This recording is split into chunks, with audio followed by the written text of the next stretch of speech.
Uniontown, Kentucky. Uniontown is located at a specific point of coordinates in western Kentucky. This is its absolute location. Uniontown, Kentucky is a small town that sits along the Ohio River. As of the 2010 census, the population of Uniontown is 1,002 people. Although when this photo was taken, the census recorded a population of 1,235 people. Uniontown is located on exactly 1 square mile, 9/10 land, 1/10 water. For this story map, we're going to take a tour around the town and learn some more about its history. Hicks Pavilion. Relative location is described as the position of something relative to another landmark. In this case, one might say, let's meet at Hicks Pavilion on Main Street. As that is not an exact location, it would only give a relative idea of where it was located. Hicks Pavilion was located in the heart of downtown Uniontown. Hicks closed down many years ago. From what I can find, 1980 was its last year open, and most of the original structure has been taken down. Hicks was a place where you went to eat, drink, dance, and all around have a good time. While the original infrastructure is no longer in place, the bar from Hicks remains in another building. The new owner says the original bar, under 7 layers of paint, was Cuban mahogany with a walnut rail. The bar stool legs were made of a Model T axles, and to quote him, it has lots of history and is a beautiful piece. Ferry boat. Places a description of the physical and human characteristics of the location being studied. This ferry boat used to sit upon the Ohio River, just one of the many physical features of Uniontown, Kentucky. This ferry boat went between several places. It took citizens of Uniontown to Shawneetown, Illinois, Mount Vernon, Indiana, and Posey County. The ferry boat was called New Haven, and it was wrecked by heavy ice and sunk on the Ohio River January 13, 1910. We have not had a ferry since. Post office. Another feature of Uniontown, Kentucky was the post office. It was one of the many man-made structures of the time. This picture in particular was taken in 1950. There are some pretty big differences in between the structure we had then to the structure we have now. For one, it was 2-story, and now it is only a single story. I could not get much information about the post office, but I could only assume that the top floor may have been an apartment at the time, as some of our original structures that are left have top floor apartments. Current post office. This is a current picture of our post office now. While it is not the original building, it still serves as a central location in our town. It is run by a lovely woman who is always willing to go above and beyond for the children of our community. She teaches them how to properly address their letters, the correct mailbox to put their letter in, and so much more. My mother, who is also a member of our city council, is one of the few who encourages people to keep their P.O. boxes in support of our small town. It is common for there to be hustle and bustle at the post office, and there's never a time when people aren't gathered around catching up. Floods. In the days before the levee was built, the Ohio River proved to be both a blessing and a curse to the people of Uniontown. As the waters of the Ohio flooded across the town, people moved their furniture to the upper stories of their homes, and many were forced to leave their homes and stay with friends on higher grounds. People had little other choice than to travel by boat to get the things they needed or to take their children to school. As you can see, families are traveling by boat this picture. According to an excerpt found on the Facebook page, if you grew up in Union County, Kentucky, the flood from this picture occurred in 1898. Uniontown was stricken with another flood like this in 1937. That year, flood levels were higher than pictured here. The flood of 1937. This picture is from the flood of 1937. Every square foot of Uniontown, Kentucky is under the Ohio River in the greatest flood in the known history of the valley. Acme News, Chicago Bureau. The Ohio River bank sits in the upper left corner of this photo. You can see the tops of several churches as well. Also, the snow covering the rooftops. There is a house in Uniontown today that leaves a plaque on its front porch marking the highest place the floodwater rose to in 1937. It is well above the highest I can reach above my head. It is truly a chilling thought to try and understand what these people went through during that time. That house, like many from the flood days, are still standing and feeling well protected by our levee. Levee. According to Carrie Johnson, Trevor Timberlake, and Davis Murphy, the Uniontown levee was built in 1951. It is approximately 2 miles long and was built 3 foot above the level of the water reached in the 1937 flood. The floods, as well as the levee, was one of the many examples of human-environment interaction in the city of Uniontown. The water presented a problem that the city then banded together and built a levee to fix. Levee completion. This photo by Lyle Van Busey gives us a view of the levee after completion. The photographer is standing atop the levee in the photo. You can see, even during this time, the waters of the Ohio were well above where they normally rest. The town at a glance. This photo in particular happens to be one of my favorites. As you can see, it features a view of the town from a hilltop. If you look at the back behind the houses, you can see the new levee in place. Right at the bottom of the hill, you can see the train tracks. Railroads. The route the trains at the time passing through Uniontown was often referred to as the Main Line of Mid-America. The official title, though, was the Illinois Central Railroad. It connected to places like Chicago, Illinois, New Orleans, Louisiana, and Mobile, Alabama.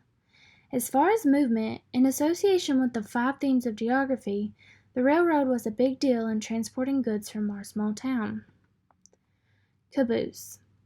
In remembrance of our days as a railroad town, we keep a single piece of train tracks for the caboose to sit on.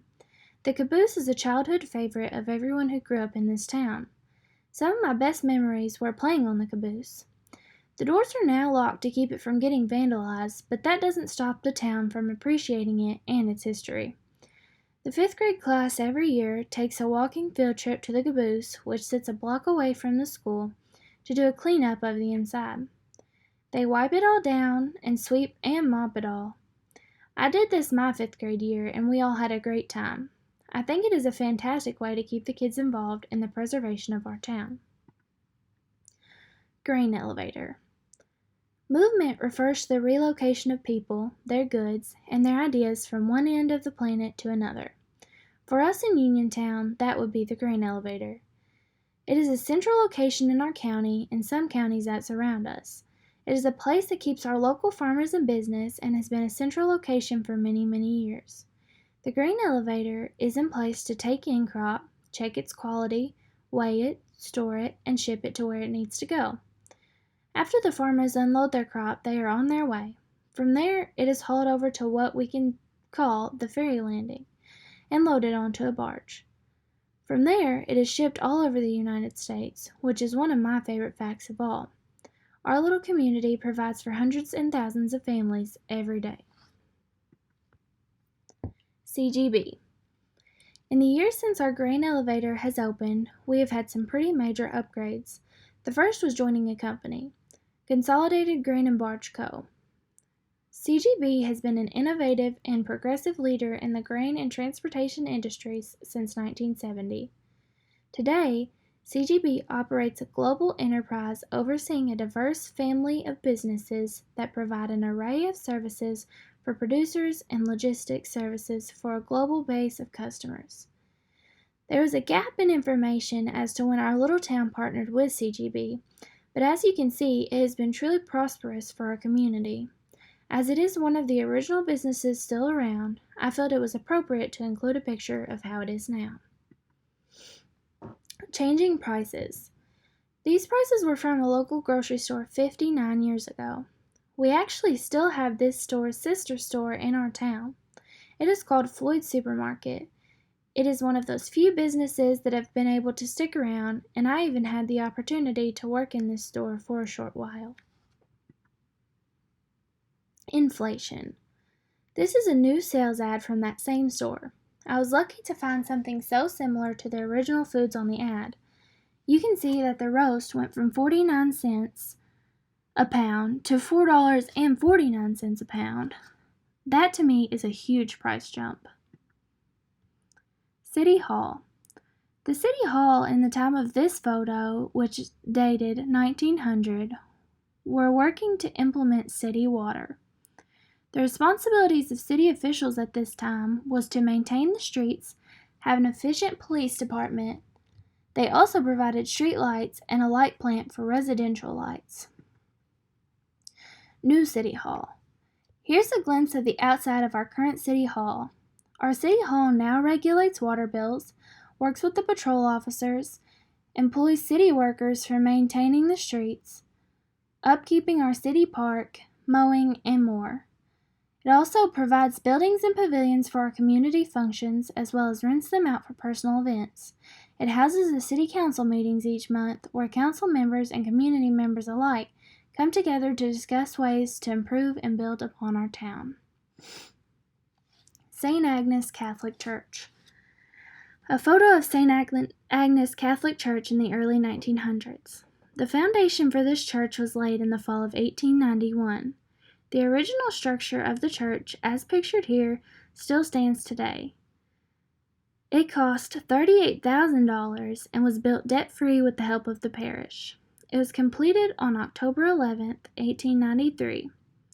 Reverend Julian T. Peters came to the church following May of 1924. He, at that time, had the church redecorated. Since then, it has been renovated many times. St. Agnes Catholic Church, present day. This is how the Catholic Church looks today. As you can see, it is very similar to how it looked on the outside before. In the years since the church was built, many parishioners have donated a number of things to assist in improving the church. A hardwood floor was donated by Annie C. Roberts and Sam Clements. Miss Agnes R. Clements donated the 14 marble statues depicting the Way of the Cross, which are still in the church today. In my lifetime, many improvements have been made to the church, one of which was a new copper roof. Improvements, with the help of congregation, are still being made every year. Coal. Lastly, I want to talk about our region. Region is defined as an area on the planet that is composed of places with unifying characteristics. Uniontown, Kentucky, of Union County, Kentucky, is a part of the Western Coalfield region of Kentucky. The Western Kentucky Coalfield Physiographic region is south of the Ohio River in the western end of the state. We are grouped together by both our coal and grain production. Our county now is supported by some pretty big companies, but in Uniontown we have CGB and Riverview Coal. Conclusion. I hope that in the conclusion of this story map, you have got to learn a little about my hometown. I can certainly say I have learned so very much. It is always interesting to do a research project, but it means so much more when the topic is something meaningful to you. I encourage each of you to take the time and do a little research of your own hometown. You never know what you might find. A final thanks to floods.org for info on the Uniontown levee, University of Louisville University Library for the photography work of Arthur Young Ford, Confetti Thoughts for photos and information, the Kentucky Atlas and Gazetteer for regional maps and information, World Atlas for definitions, to Jeffrey Hart and Jennifer Buckman for research and text. Lastly, to all members of the If You Grew Up in Union County Facebook page for priceless sources, time, and photos.